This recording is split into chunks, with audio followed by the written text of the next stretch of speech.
Hello aspirants, welcome to PW OnlyIAS. I'm your Harpreet Singh with a daily analysis of the Hindu from 29th of October 2024. Aspirants, we have something very special for you. Today we have completely revamped the current affairs section in which more topics would be covered in more detail and a very systematic manner that makes you even love the current affairs in which we are doing. Along with it, we have also given you the page numbers from which the articles of the Hindu have been taken. This is basically the Hindu International Edition. You can basically refer to that, and along with it you can analyze what we have done in the session right now. So just have a look at it, how we are doing it, and it is going to be very helpful for your analysis. Let's see the topics taken up for today's discussion. From the perspective of the mains examination, what can be asked, and there are topics which are, let us say, not of that length that can be asked for the prelims. Obviously they can be asked from an analytical perspective for mains also, but more from the perspective of prelims. So we have segregated them into these sections. Along with it, what I have done is from what all page number has been given that I have taken from the Hindu International Edition, like the Hema panel report, page number 3, Heatwave disaster, page 3, Waqf bill and the issues related to that, page 4, US-Israel relations, page 11, women and judiciary, page 8, which is dealing with the editorial. From the prelims, C-295 aircraft, page 1, Indo-Spain agreements, page number 1, Similipal Tiger Reserve, page number 6, Justice Puttaswamy, he basically died, so page number 6, FCI Grs App, page number 6, cyclic slowdown, page number 12. So these are the topics that we have taken for today's analysis. Let us see and consider them and analyze them point-wise, and let's see what are the various intricacies involved in these particular topics. Let's begin. So the mains topics. Now see, this was in the Hindu International Edition, page number 3. This is topic number 1. Now please remember that this Hema panel report has been in news for quite some time. We had analyzed this even earlier also. Now this becomes very, very important from your general studies paper with respect to even general studies paper 1, paper 2 and also paper 3. And from an ethical aspect, it can be asked from the general studies paper 4 also. So let us see what this issue is and analyze it in detail. What are the dimensions associated with it? Now please see. After 4.5 years since the Justice Hema Commission submitted its report, it was released in August 2024. So let us say 4.5 years prior to 2024, this commission was basically formed because of the various dimensions, sexual exploitation that was happening in the Malayalam film industry. So in order to resolve them and investigate them, what are the issues associated with that, this commission was basically formed. Now, the problem that arose is, even after the report being submitted, it took 4.5 years for the report to be released. It was possibly because of the lot of pressure that was exerted on the government for that matter and the members over here also, so that the report is not released. The report should not be released because various very top actors and very top persons in the industry related to the Malayalam film industry were associated with those scandals, and they did not want their names to be revealed in public. So these are various issues, but in August 2024, the report was released. And what happens is that the report revealed alarming instances of sexual harassment, gender discrimination, and exploitation in the Malayalam film industry. To be more particular, the Kerala film industry. So now this practice is generally relevant not only or pertaining to the state of Kerala, it is even practiced in all the places across India where the film industry glamour is there. But again, this is just a tip of an iceberg. One can imagine what would be the condition or the exploitation that the women might be facing in the other parts of the country for that matter. Now, let's see what happened in this particular report. Now see, the Hema Committee report overview. It was formed in 2017. The chairperson was Justice K. Hema. Hema Commission's members were T. Sharda, a former actress, and K.B. Vasala Kumari, a retired IS officer. Submission date December 2019. And just imagine the release date was August 2024. So it took 4.5 years in order to release this report.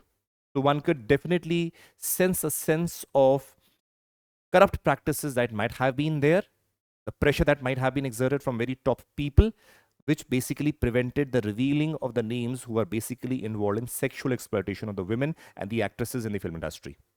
Now see, major findings of the Hema committee report. Now, this becomes important because you can quote them with respect to women rights, women exploitation, women issues, or also in a way when you are writing an issue of gender issues also, you can mention the Hema committee report as a means which adds value to your answer. Now, please see, the Hema committee report highlights the several serious issues with the Malayalam film industry. The committee found that women in the industry face sexual harassment, discrimination, unsafe working conditions. Here are some of the key issues. That means sexual harassment. You can very easily say if the actresses want to work in the film industry, they're demanded sexual favors by the directors, by the producers, even by the senior actors. Along with discrimination being there, pay parity not being there. All these issues had been observed. Now let us see what are the highlights that the Hema committee reports basically shows or tells us. First, sexual exploitation. Now, just imagine prevalence of casting couch reflect a pervasive issue of sexual demand for women entering the industry. Casting couches because there are people who basically connect the actor and actresses to the directors and the producers. Now, they even act as people, let us say they are as a liaising or a connecting point where they are basically telling the actresses to give sexual favors to, let us say, actors, directors, in a way, in order to get a role in the film industry. So this is a form of sexual exploitation that the actresses or even the young girls who come to be aspiring as actresses in the industry basically face. You realize these are issues where large number of famous actresses have told that they face such issues, let alone large number of women who are not able to reach the space or the point where they could be, let us say, big names in the film industry. N number of women face those exploitation.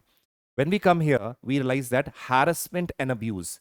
Women face sexual harassment, abuse, assault, work during transport, and those resisting often subjected to torture. Now you'll be saying, why, sir? Why do they keep quiet? Again, the thing is that work. They're getting work, they're getting money because of the work. So they think they'll have to tolerate it because the person who's offering them work is at a very dominant position in the industry, and the actresses in particular do not want to have to spoil their relations with those powerful people, because otherwise they would be like a way isolated from the industry. So they tend to be silent spectators of the torture that the women face. Next is safety and facilities. Insufficient basic facilities, generally safety concerns, especially outdoor location, health issues, unsafe conditions. Now, the worst thing over here is that even when the hotels were being booked, let us say if the troupe has to travel to other places, the men who are the famous stars were getting 5-star hotels. The women were getting 2-star or 3-star hotels, where even the congenial environment to stay, or let us say to have at least a sound sleep, was also not available to them. This is a type of discrimination that the women actresses basically are facing in the Malayalam industry. Now, this was completely intolerable when we basically read these set of reports. Then is the aspect of discrimination and pay gap. Now, you just imagine the women were paying minimal wage in a way with respect to what the industry expects them. On the other hand, the male actors are paid very heftily because they are the ones assumed because of whom the film is going to run. The women over here are treated in a way that there are secondary supporting roles, and also that also paid very less, because often producers and actors, as highlighted, used to tell that there are very many alternatives available in the form of the women actress. So then what women used to do, they used to offer at whatever price was being offered to them for a particular role. So pay discrimination was again a major thing. Next is legal and contractual issues, lack of legal awareness and ineffectiveness of the internal complaints committee, hinder grievance redressal.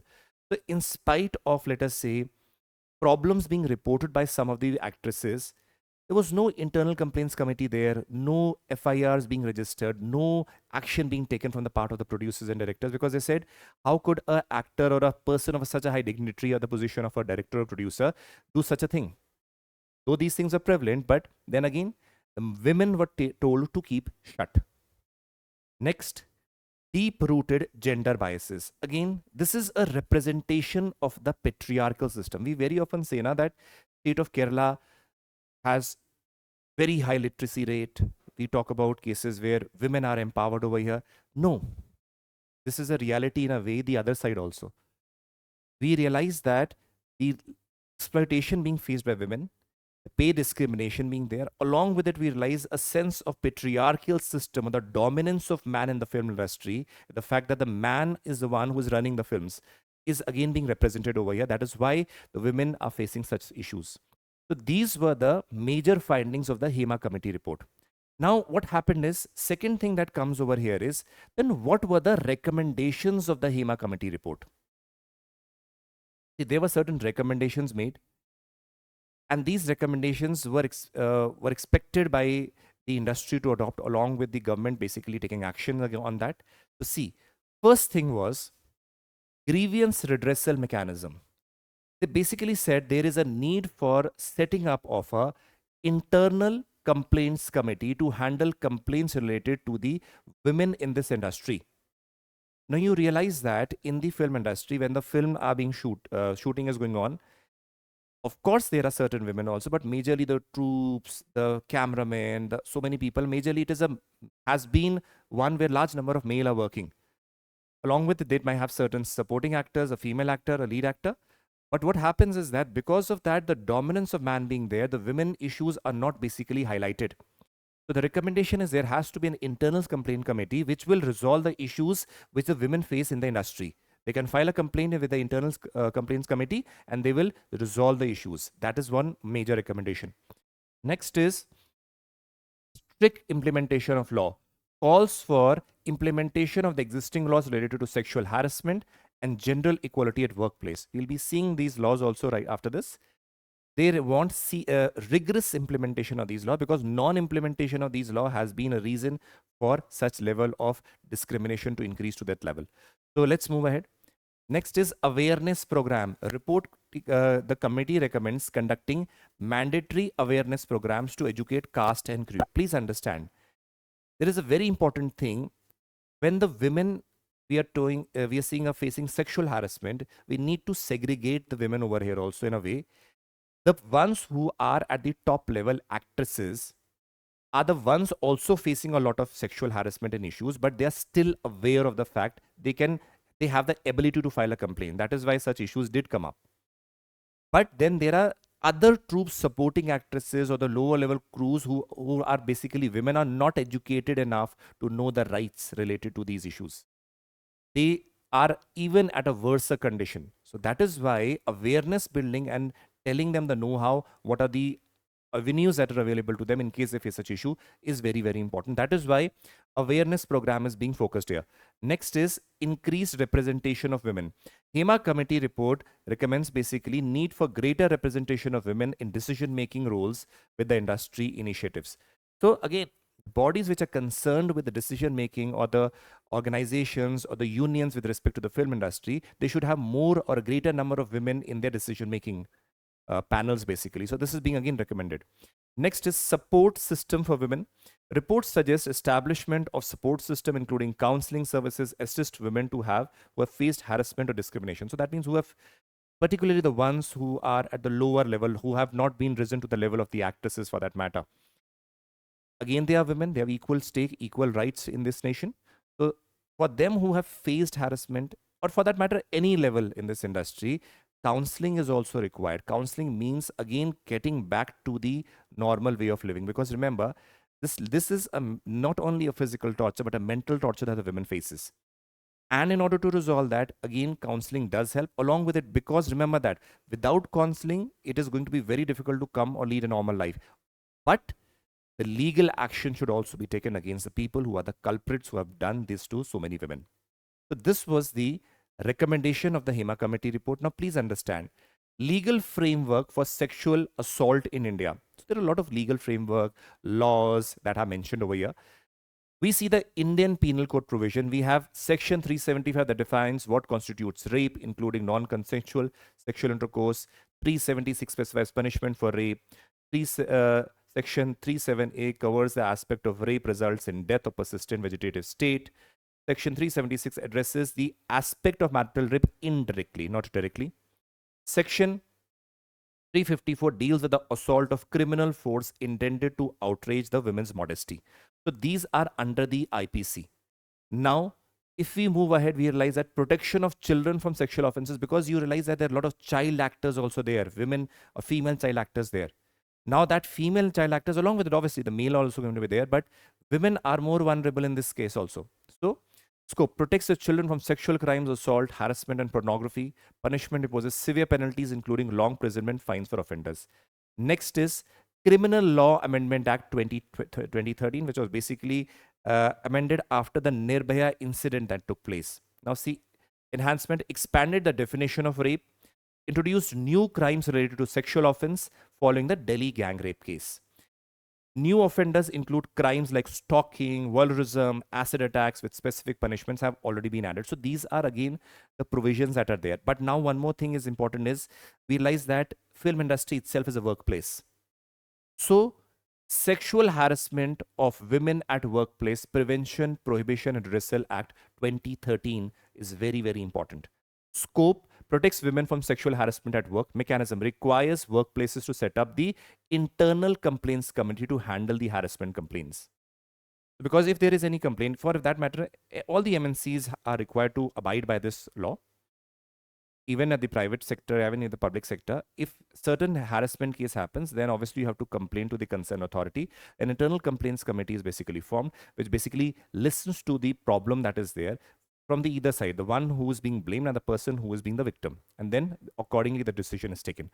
So the complaints committee is again the need of the hour, which was defunct. That was not working. That was a major issue. Aggrieved women. Aggrieved woman includes any female who alleges sexual harassment by a respondent. Definition applies to both employed women and those in the dwelling places. So these are again the aspect of the laws that are applicable. So we need, what did we learn from here? See, what did we learn? We learned the aspect of the women facing the sexual harassment at the workplace with respect to the Malayali film industry. We saw the Justice Hema committee report, certain dimensions associated with it, took 4.5 years. It was not being released under pressure. Then it was later released. Then we saw the report's recommendations. Then we saw the major findings. Then we saw the recommendations. And then we saw the sexual assault related legal dimension that are present in India under the IPC, under the POXCO, under the Criminal Law Amendment Act, and the sexual harassment of women at workplace. Right? Now coming to the next topic. Now please remember, with respect to the mains, topic number 2 and page number 3 of the Hindu newspaper. Now see here. Tamil Nadu declares heat waves a state-specific disaster. Now what becomes important over here is question with respect to heat waves. Now because it is in the news, it becomes important from the perspective of your prelims also and mains also for that matter. So when we are doing this, we need to know what heat waves are. We need to know what the NDMA guidelines are, because this has been, such types of questions have been asked in the paper. Now let us see. What is heat wave? Often we talk about heat wave being present. There are specific definitions that are there, which you should be knowing, right? That is why I have taken out the official definitions from the NDMA Act. And let us see what it basically says. Heat waves are defined as prolonged episodes of extreme temperature over a region, right? There is extreme temperature over a region. Now, but this is a very layman's definition.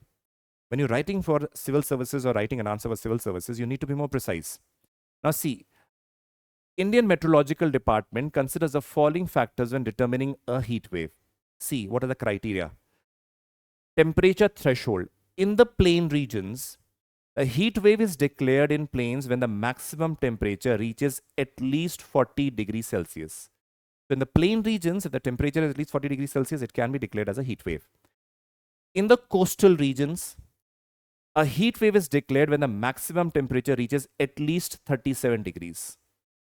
It's 37 degree or above, then heat wave can be declared.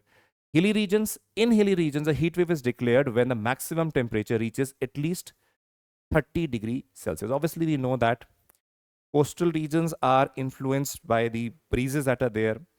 The hilly regions, because of the rise in the altitude, a temperature of above 30 is also going to have a tremendous impact on the people who are staying there and flora and fauna. That is why this is a criteria. Now, one more thing.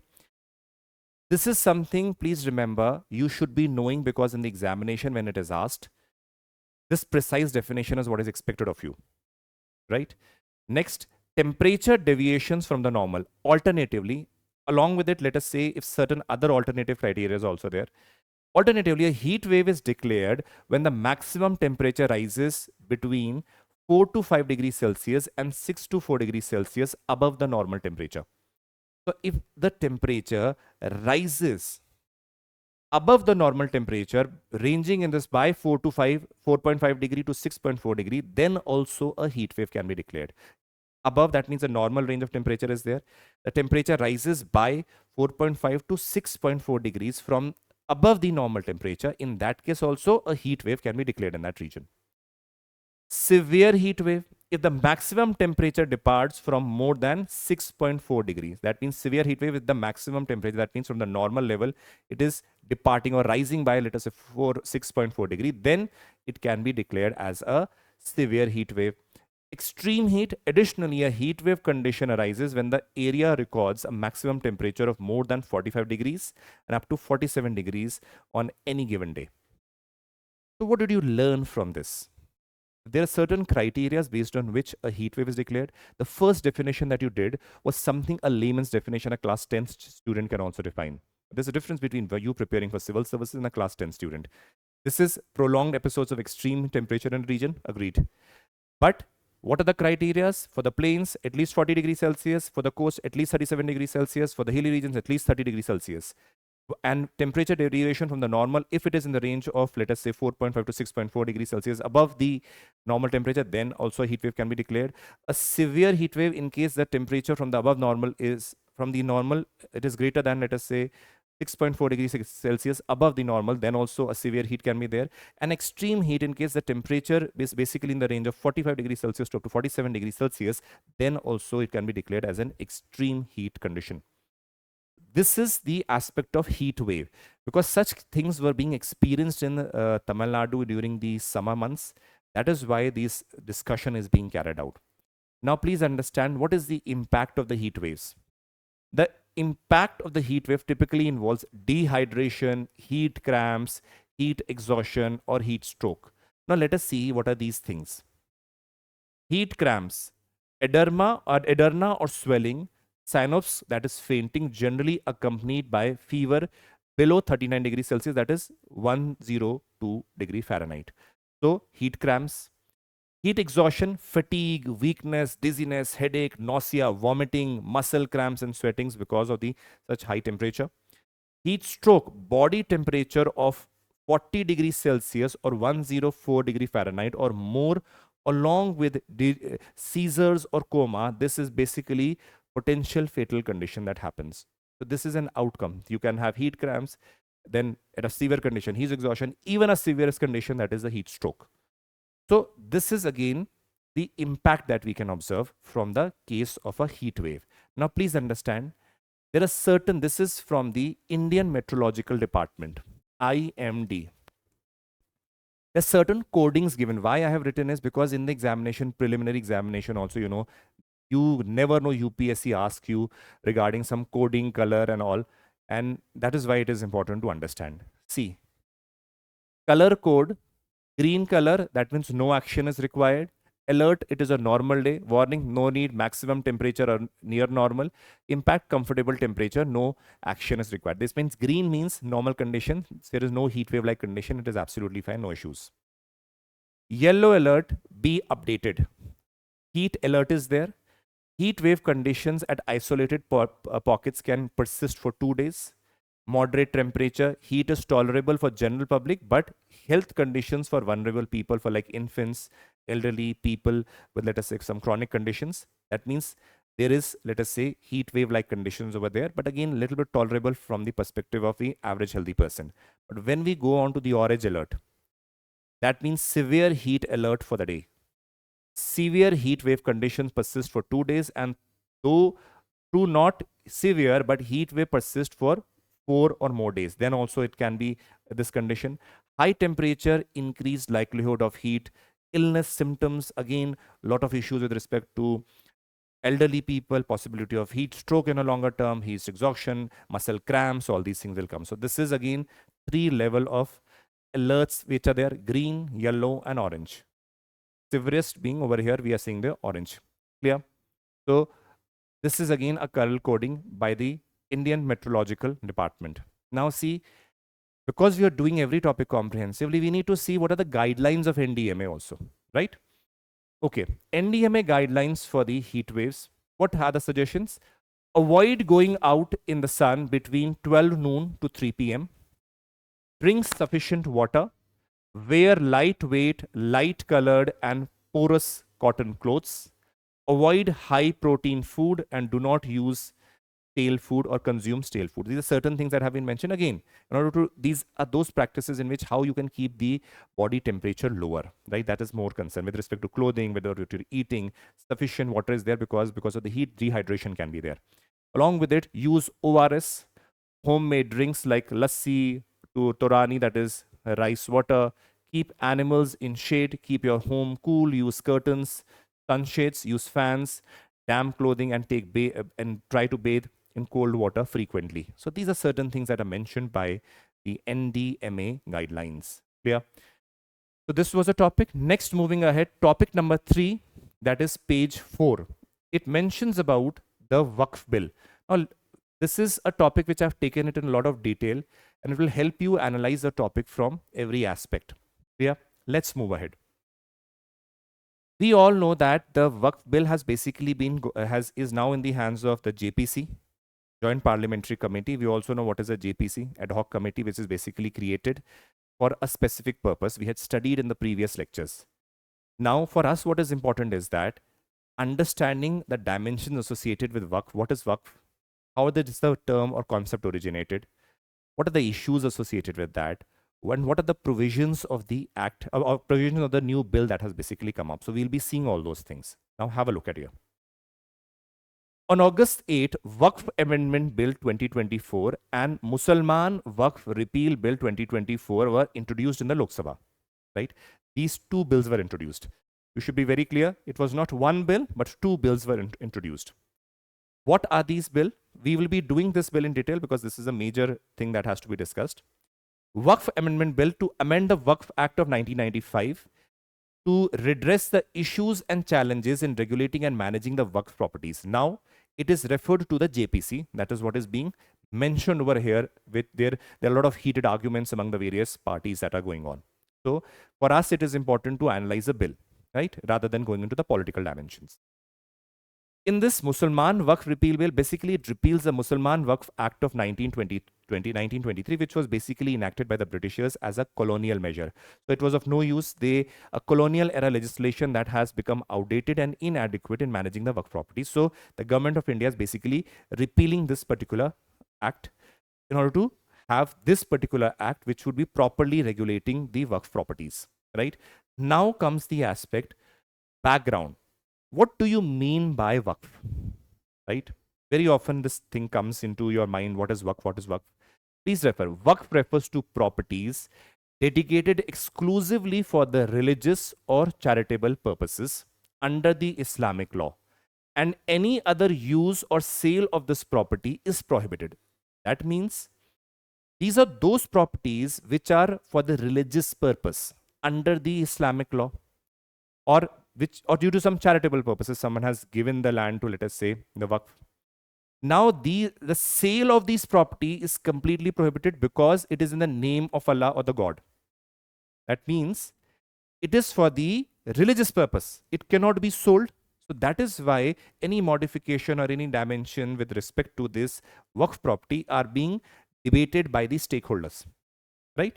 So that is why I realize that sale or any other use is prohibited, because government is basically trying to make the people aware that that the Waqf property is holding large amount of land that can be basically used from a commercial aspect also, and for the development of the country also. It can be very beneficial. So a lot of debates basically going on. Let us see what it means. Waqf, we have understood that it is a property is dedicated for the religious or the charitable purposes, and sale or any other use is not prohibited. Clear? Is prohibited basically. Next comes the origin of the concept of Waqf. Now, please understand, very often it will be in your mind, sir, how come this concept has come?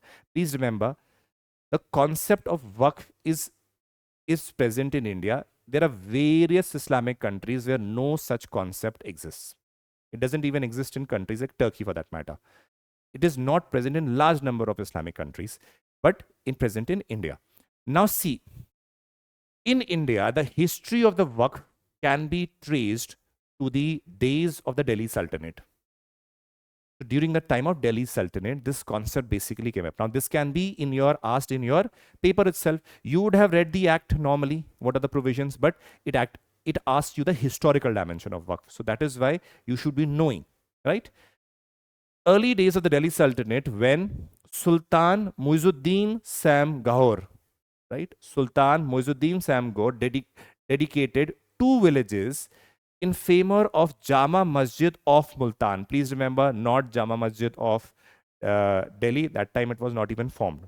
We are talking about Sultan Muizuddin Sam Gahor basically dedicated or gave 2 villages in favor of Jama Masjid of Multan and handled the administration to Shahikul of Islam. That means a person who is handling the religious affairs over there.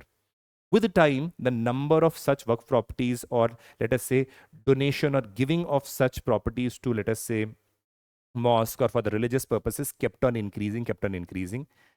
And slowly we see that large number of properties came under the Waqf.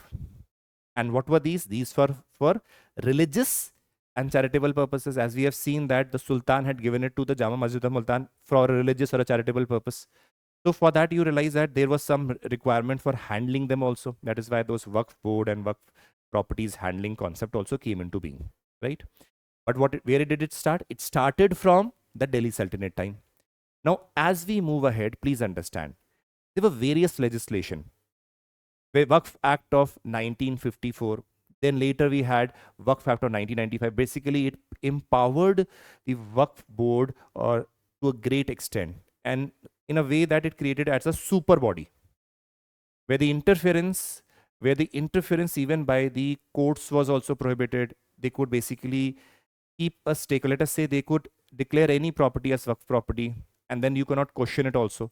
So it was basically created the Waqf board as a super body, and that is what is being debated right now, that there were certain issues. That is why the need for a new act is required. Then we had certain amendments in 2013. But what is required over here is to analyze what are the problems currently with respect to the Waqf board, right? See, the issues related to the Waqf board. See, first thing, irrevocability of the Waqf properties. See, the principle is once a Waqf, always a Waqf. That means once a property has been declared as a Waqf, it cannot be again de-declared. That means once it's Waqf, you cannot basically take it back, because it is in the name of religion and the charitable purpose. Now what happens? You won't imagine, some of which, like the claim of 2 islands in Bet Dwarka, have been deemed perplexing by the courts recently also. What was going on is that first is irrevocability, because by the Act of 1995, even the courts were not able to intervene, right? Non-intervention of the court basically created the Waqf board as a super body which could declare any land as the Waqf property. And you could not basically debate on that, or nor could you approach the court during that time. Now what happened? So that means it was making, once any property is declared as Waqf, it will remain Waqf. So that is one of the major issues. How can this be happening? So there has to be some balance and checks and balances there. Next is litigation and mismanagement. See, the Waqf Act of 1995 and its amendment 2013 have been criticized for the inefficacy, leading to issues like encroachment, mismanagement, ownership disputes, and delays in the registration and surveys. Now please imagine, supposingly a land belongs to some people and it is declared by the Waqf board as a Waqf property. Now what is happening? That person will be under the problem that this is my land, how can it be declared as Waqf? Now he cannot go to the court if he approaches the court also, because the Act of 1995 says that once it is declared a Waqf, it remains with the Waqf. So the limitation was there with respect to the act also. Even the courts could not intervene or do something, though comments have been made by the courts in the respective years.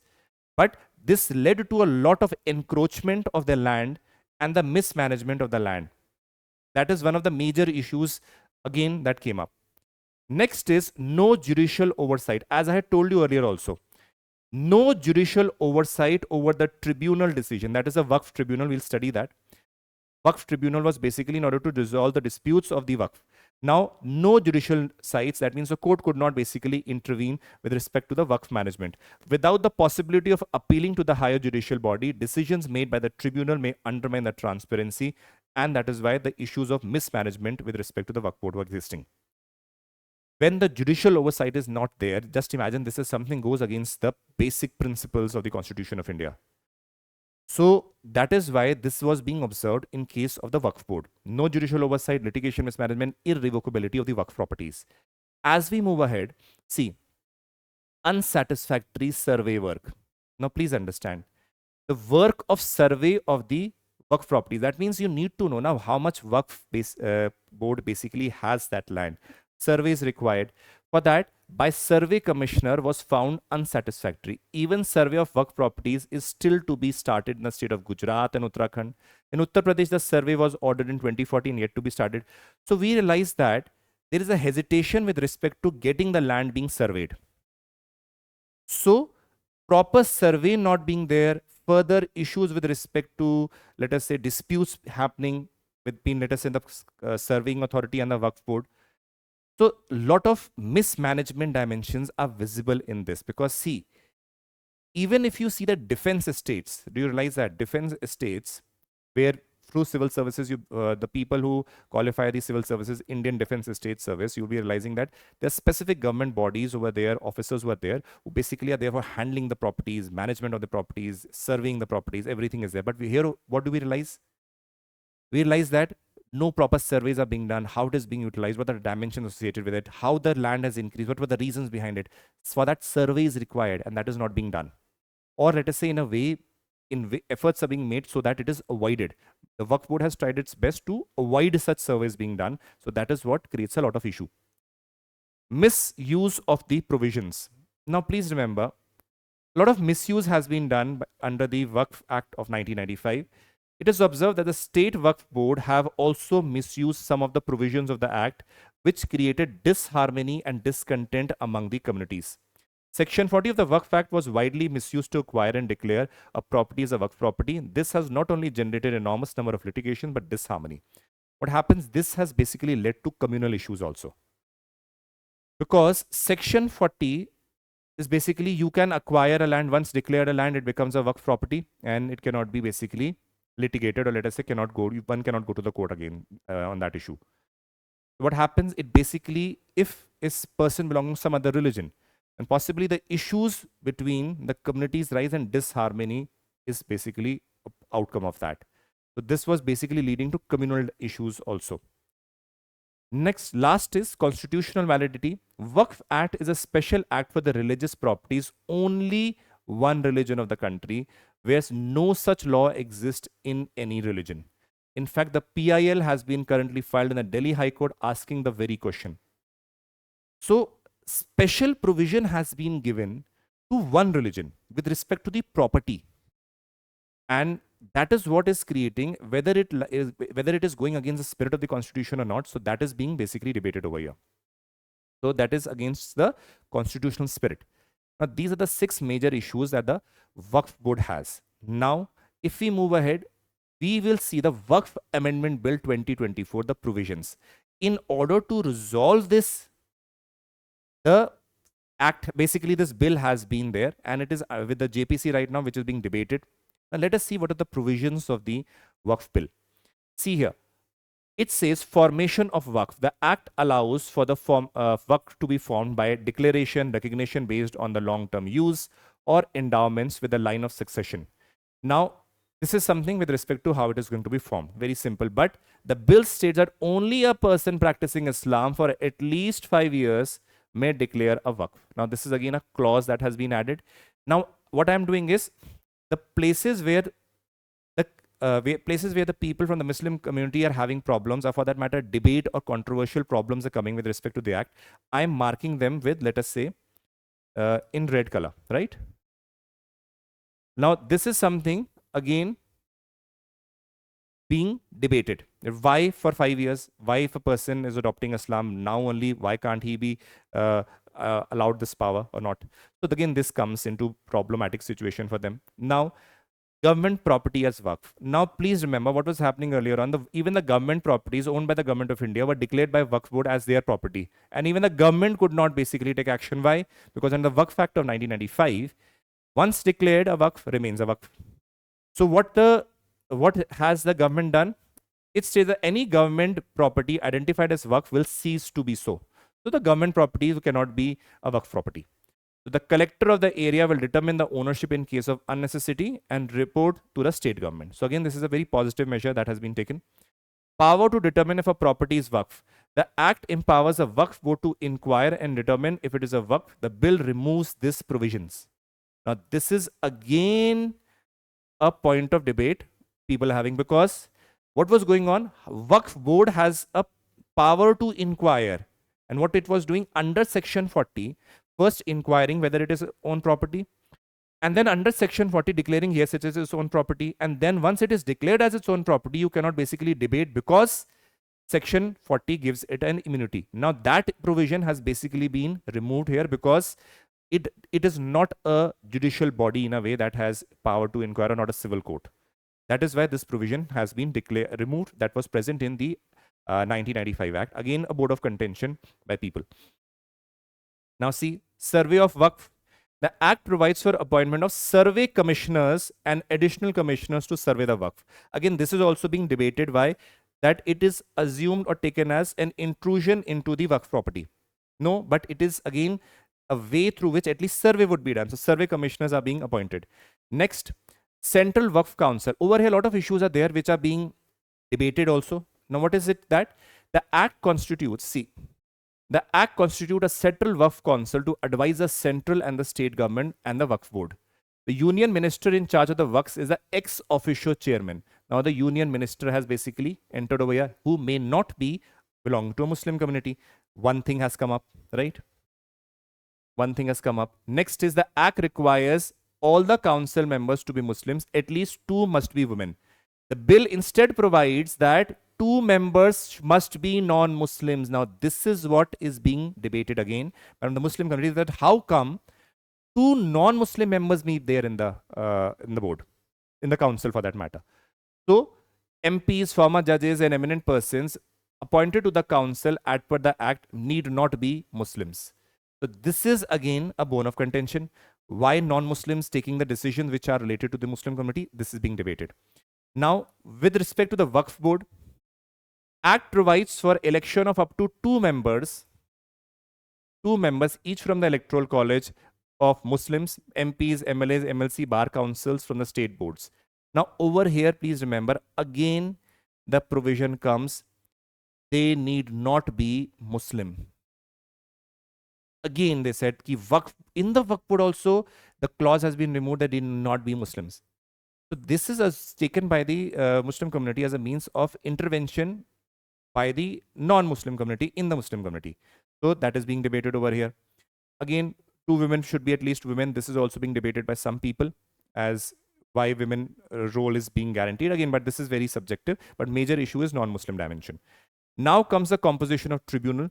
It provides the states to constitute tribunals to address the disputes over the Waqf. The chairman of these tribunals must be a judge of the rank equivalent to class 1 or district or session judges. So now over here we realize that proper systematic arrangement of how the composition of the tribunal needs to be, it has been refined and revamped, which is basically going to deal with the issues of the Waqf issues that arise, and the disputes that arise with respect to the Waqf would be dealt with the tribunals. Now, please understand, as we move ahead, appeals of the tribunal. Earlier, what was there? Appeal was lacking with respect to the tribunal. Now, one can appeal to the higher judiciary. You can go to the High Court also. Now, this is, again, very good step, but being opposed. But the thing is, within 90 days.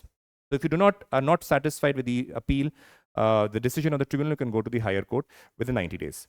The power of the central government. The bill empowers the central government to make rules regarding registration, publication of accounts of Waqf and publication of proceedings. Now, this is also being debated by the people. They said this is an intervention of the central government in the activities of the Waqf, assumed to be such. Right? Next is Waqf Board for Bhora and Aga Khani. Please see this. Earlier, this was not there.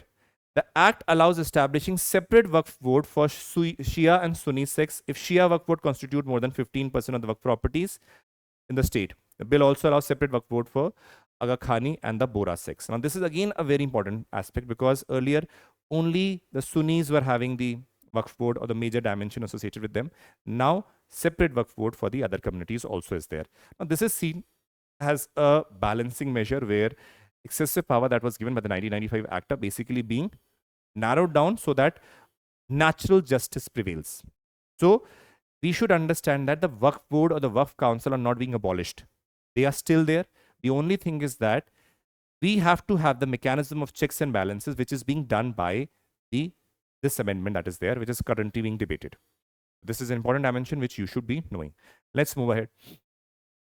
Topic 4, page 11, US-Israel relationships. Now, this is again an important topic for your analysis. We'll be seeing certain dimensions, certain maps and all and understanding them. See here. Now, see,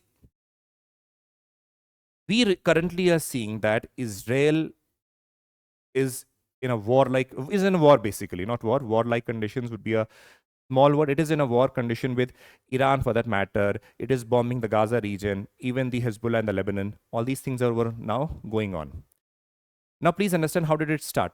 The first thing is, obviously, they were not at the best of relations. There have always been disputes between the Palestine and the Israel. But what happened in October 7, 2013 is something that is very noteworthy.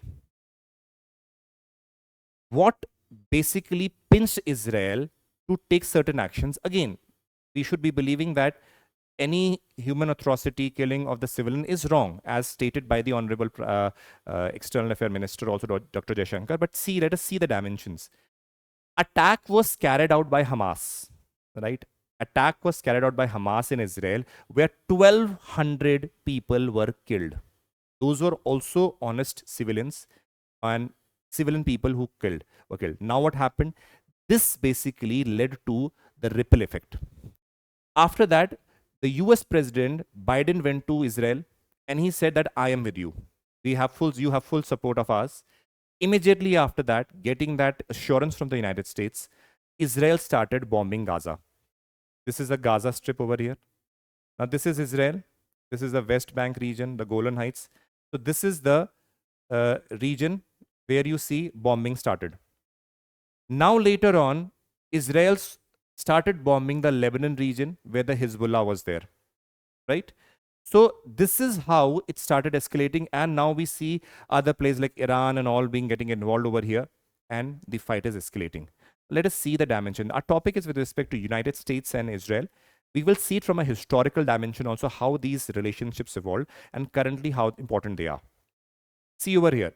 Now, when we see US-Israel are evergreen friends, we should understand that if we see the map of 1888, all this region, Jerusalem and all these regions are basically under the Ottoman Empire and the Egypt was under the British Empire. Later on, we realize that the fall of the Ottoman Empire, after the World War, we see that it was a complete British-owned region where British Egypt was there. Then along with that, British mandatory Palestine region was there. But we realized that a UN resolution number 181 was carried out because this was a case where United States and British basically supported a separate homeland for the Jews, which is known as Israel, and they carved out basically Israel in this particular region. Now, if you see this region, this was the Jewish mandate. This was the Palestine region, right? Now, this was again, as discussed in United Nations also, along with it, let us say, the support of the US and the UK also. This was basically there. Now, what happened after that? 1948, we have the Arab-Israel war. So all these dimensions will come up. We see how the dimensions are changing. We'll discuss that. We see Egypt here, we have Jordan here, Israel over here. We see then During the Six-Day War, Israel basically captured the Egypt region, that means Sinai Peninsula region, and see it expanded. Later on, what we have further expansion of Israel, and it is fighting continuously in this Gaza region, in the West Bank region, and slowly, slowly we realize that what is the condition right now is a continuous war that is taking place between the Palestine and the Israel. In order to now, after the 7th October attack, it wants to raise out Gaza completely, along with the Western Bank region also for that matter, and all the allies associated with the Palestine. Now, these are certain things that have evolved. Now, in order to understand it properly, let's see. Origin of the ties of United Nations and Israel. This is a brief representation of what had happened, but we don't have to go into the R&D. A brief representation how these relationships of United States and Israel evolved. United States basically supported the Jewish homeland even before the state of Israel was declared within the historical Palestine in 1948. How did it basically support? Please understand. USA supported the Balfour Declaration 1917. This is an official document of the Balfour Declaration, right? This was a declaration in which the United Kingdom, that is a British government, declared support for the creation of a Jewish homeland. Because they were the ones who were owning that territory or having a control over the territory. You can see over here, British had complete control over this region. So now it was their prerogative to what they could carve out. So now they wanted to carve out Israel out of it, the Jewish homeland, because it had support of the US, which was a major power, along with it, the UK. So the Israel, basically a state was created. Now see here. So what it led? It led to the creation of a Jewish homeland that we see over here. See, these are the regions, and little bit, this is the region of the Palestine. Now what happened, understand, in 1967, a 6-day war was there.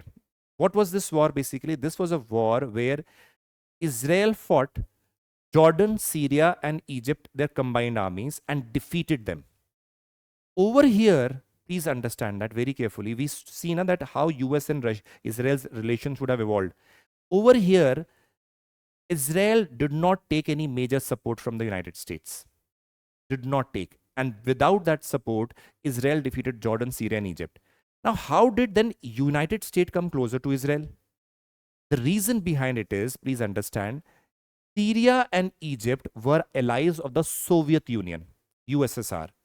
And United States was in a Cold War-like condition with what? Soviet. When the 6 Days War was basically going on, United States was occupied with the Vietnam War at that time, because that was an outcome of the USSR and the United States conflict in a Cold War, because Cold War was basically represented and manifested in various countries across the world. One playground was your Vietnam. Now what happened is, because Israel defeated Syria and Egypt, who were allies of the USSR, this made United States consider Israel as its ally, because Israel defeated the allies of USSR. So what happened? Egypt and Syria were Soviet allies. So USA came very close to Israel to combat USSR and its allies. This is how they became very close. Earlier on, though, they wanted a Jewish homeland, that was fine. But this move basically brought them very close. 1973 was a Yom Kippur War. This was basically a war where Syria and Egypt attacked Israel in order to recover their territories. What was lost during the 6-Day War? Now, Israel was taken by a surprise with two large armies attacking them at this particular point, because by the 6-Day War, United States had already become an ally of Israel. In this case, United States provided all sort of material, all necessities, all arms that was required. And because of the support of USA, in spite of the surprise attack by the countries of Syria and Egypt, they were defeated by Israel. And that was again a major blow to the Arab countries. And that established a very good dominant position of Israel in this particular region. Now, from that time till now, we saw certain ups and downs in the relationship, but majorly United States has been a supporter of Israel because it wants to maintain an ally in that particular region. That is what Israel is doing. At present, if you realize, Israel is an exceptional ally of Washington. Israel has received greater than $158 billion from United States from the world since the time of the World War II. USA is Israel's largest trade partner with two-way trade of greater than $50 billion. Defense relationships are very close. We realize that the Iron Dome, the missile system, a protective system that the Israel has a major components that are basically taken from the defense industry of the United States. So again, there are a lot of close ties there. Multilateral platforms, we know I2, U2, where India is also involved, right? Israel, India, UAE, United States. So these are four, again, partners. Along with that, Israel has a continuous supporter of United States in the United Nations platform. Same United Nations supporting Israel in the various platforms. This is how their relations have built up and become so strong even today.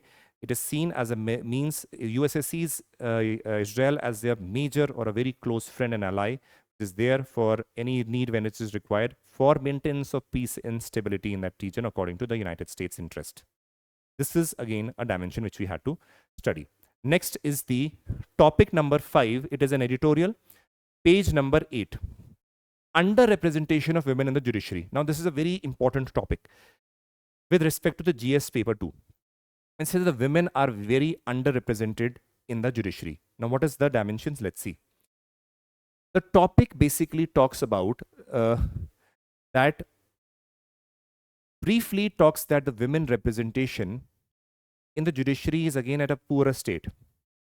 And with that respect, it basically goes on and says that it is not being resolved in spite of we being independent from more than 7 decades. This issue is still pending and remains a major bone of contention. Now, when she moves ahead, the writers, they basically quote the State of Judiciary report that is published by the Supreme Court, which says that 36.3% women judges are there in the district judiciary. That is a good figure relatively. But if you go to the higher judiciary, 13.4% women are in the high courts judges and 9.3% women judges are in the Supreme Court. That means it is a dismal figure as you go towards the higher judiciary.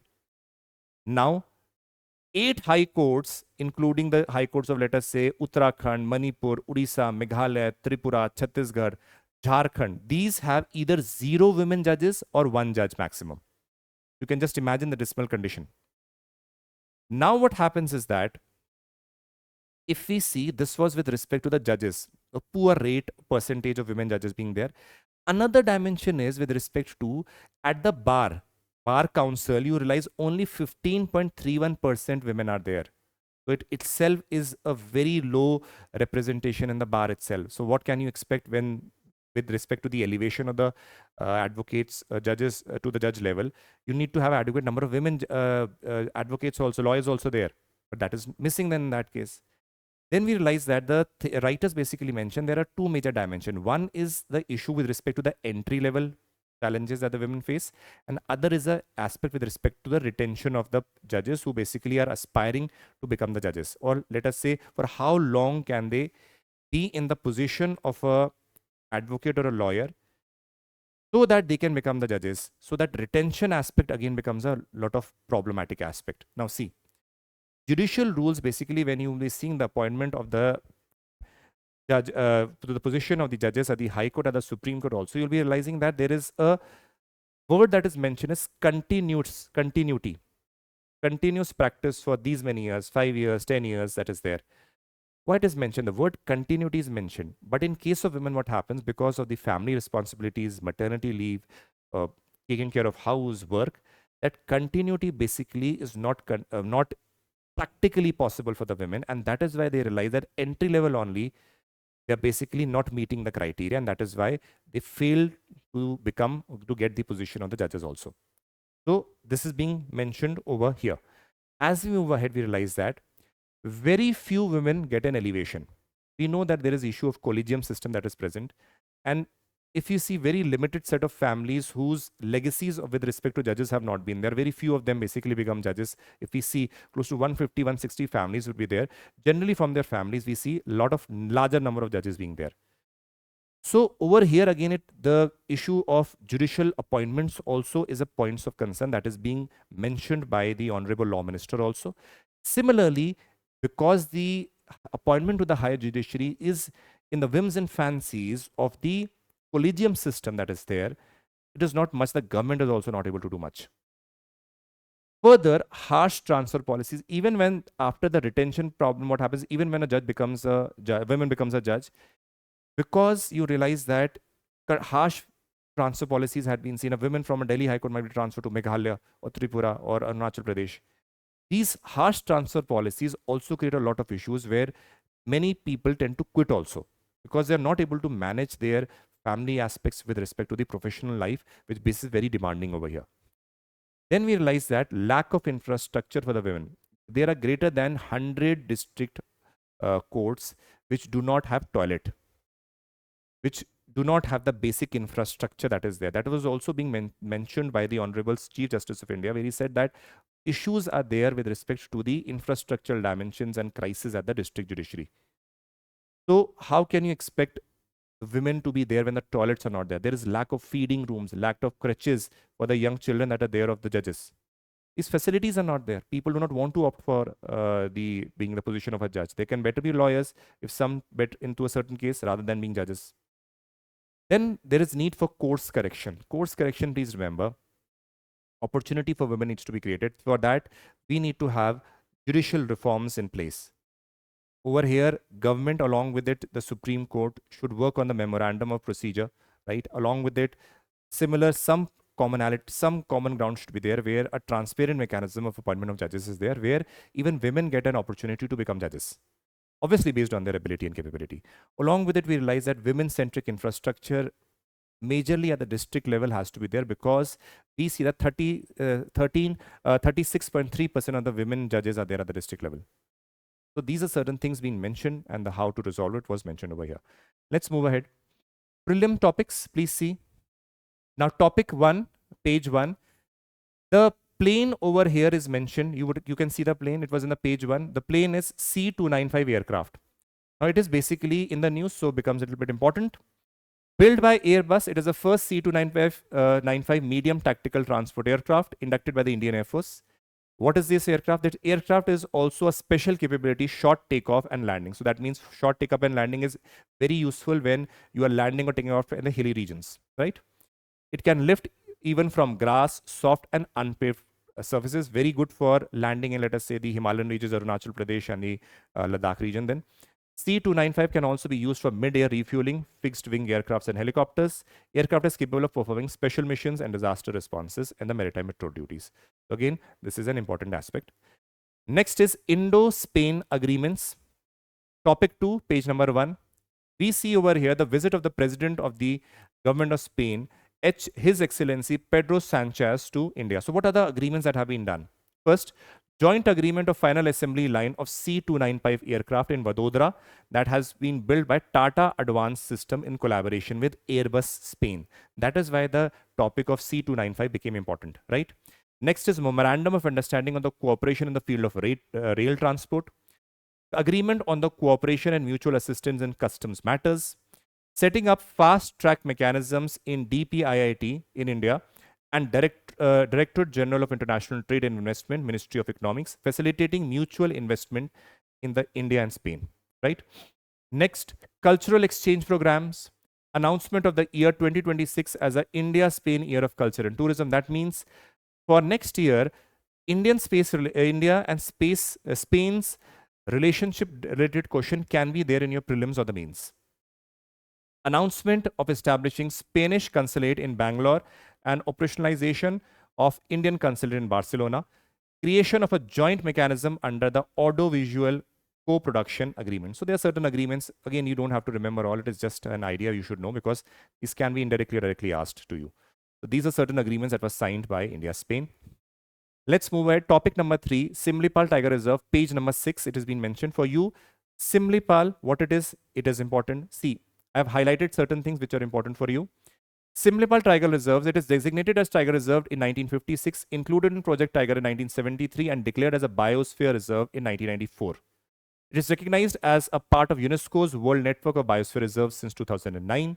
It forms a part of Similipal, Kuldia, Hadga Elephant Reserves, Mayurbhanj Elephant, and encompasses the protected areas of Similipal Tiger Reserve, Hadgar Wildlife Sanctuary, and Kuldia Wildlife Sanctuary.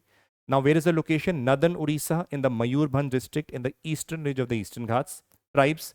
Over here, Iringa, Kharia tribes are found. Along with it, Mankidias tribe is also found over here, which basically are, let us say, collectors and some practice a little bit of agriculture traditional ways. Unique feature, the only place in the world where the melanistic or black tigers are formed here. So this is again an important dimension. Includes leopard, gaur, elephant, langur, barking deers, sloth, bear, mongoose, and flying squirrel. These 3 points which have been highlighted are important for something it can be asked as a unique point in your preliminary examination. Clear? Let's move ahead. Topic number 4, page number 6, Justice K.S. Puttaswamy. Please remember, he has been a great person with respect to not only as a judge, but also as a person who has filed cases in the Supreme Court with respect to the privacy issues.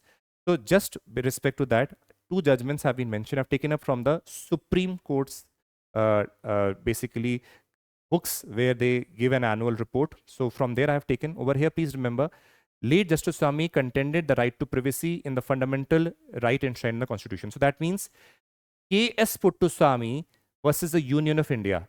This was a case 2017 where the Supreme Court declared right to privacy is protected as an intrinsic part to life, right to life under personal liberty under Article 21 and as formed a fundamental right under the Constitution. So that means it was his basically PIL filed in the Constitution, in the Supreme Court, that this judgment came. So again, a very prominent personality with respect to the judicial spheres. Along with it, K.S. Puttaswamy in the Aadhaar case Union of India also saw Aadhaar as a breach of privacy, though the Supreme Court declared it is not so, but it becomes still important that he contended that in the Supreme Court, where in this case we realize that Aadhaar Targeted Delivery of Financial and Other Subsidies Benefit Act 2016 is valid and does not violate the right of privacy.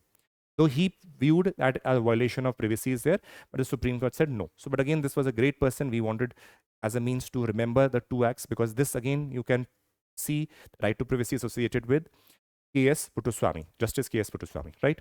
Let's move ahead. Mobile app to solve grievances of rice millers in Punjab. So FCI Grs App is there. Now, what is FCI Grs? Food Corporation of India Grievance Redressal System. Food Corporation of India Grievance Redressal System app. Now, please understand, this is topic number 5 mentioned in page number 6. See, Shri Prahlad Joshi ji launches FCI Grievance Redressal System for rice millers. What is the aim? FCI GRS apps aims to enhance transparency, accountability, and good governance. App to make lodging complaints monitor easier rice millers. So it is basically any issues that arises with respect to, let us say, grievance redressal and all, this can be basically, app can be used in order to resolve the issues. This is for the rice millers. Now, if you see, what are the features of this is user-friendly grievance redressal. Rice millers can easily register their problems that they are facing, and through a user-friendly interface, which is the FCI GRS, and simplifying the communication with the FCI. They have to register only once, and thereafter any number of grievances can be lodged. Real-time tracking, the app offers real-time updates of the grievance. That means the rice miller has filed a complaint. He can track where the complaint is right now and how much time it is going to approximately take for the issue to be resolved. Automatic assignment and fast resolution. Within FCI, once grievance is received, it will automatically assign to the nodal officers and the specific action will be taken. Geofencing and out response team, where grievance redressal involves QRT team, mobile application capture, and physical visibility of the team members through geofencing. That means you can basically see what is the status of the report and very well see how the issue is being resolved. So quick response team is there in order to resolve the issue. So this app is basically resolving the problems for the rice millers who were earlier facing a lot of issues with respect to, let us say, even procurement, or let us say even issues of corruption, whatever be the cases that arise. Let us say even respect to the prices dimensions not being met. So all these things could basically be complained over here, and the FCI is the one who has to respond to them, and everything is being tracked in a very transparent manner. So it is again a very important measure as a means of where digital India is playing a very important role. Next is cyclical slowdown. Topic number 6, page number 12. Please remember, just a brief idea what it is. We realize that after some period, there is again some slowdown in the economy might happen because of various dimensions. Let us say demand of certain products of major products might decrease. Let us say wage increase has not been there. Let us say inflation is high. For various dimensions, a slowdown might come. with certain spike or let us say high demand, then a slowdown might come. So that is why we are saying it is happening in a cyclical manner. That is why it is a cyclical slowdown. It is generally a short term to medium term. It again the economy recovers. So what happens is cyclical slowdown is a period of lean economic activity that occurs at regular intervals. Such slowdowns last over short to medium term and based on the changes in the business cycle. The article mentions that weak urban demand, high interest rate, and moderating wage growth have been the reasons behind these particular cyclical slowdown. Okay, MCQs for you. Please have a look at it. Again, I have given an explanation also. After a few days, we'll be even discussing that also. Just see and attempt them. Attempt the question. Pause the video, attempt it. Pause the video, attempt it. Pause the video, attempt the question. Pause the, pause the video, attempt the question. Pause the video, attempt the question. Pause the video, attempt the question. MCQ's explanation. Answer number 1, answer 2, answer 3, answer 4, answer 5, and answer 6. Okay. So today you would have seen, just give me a minute.